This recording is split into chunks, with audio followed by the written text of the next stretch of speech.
What's up, fellow Craymanes? Here's how you can get the Hungering Fang Leather Armor in Crimson Desert.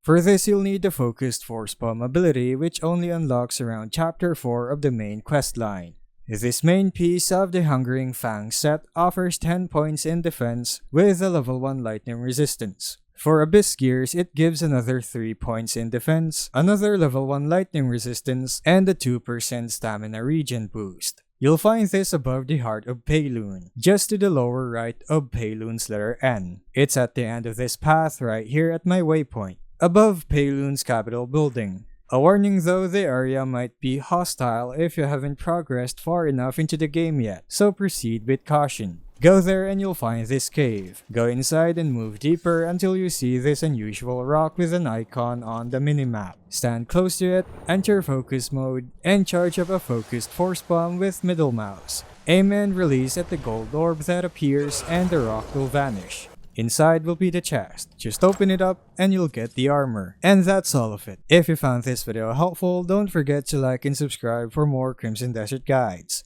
Thanks for tuning in, and I'll see you in the next video.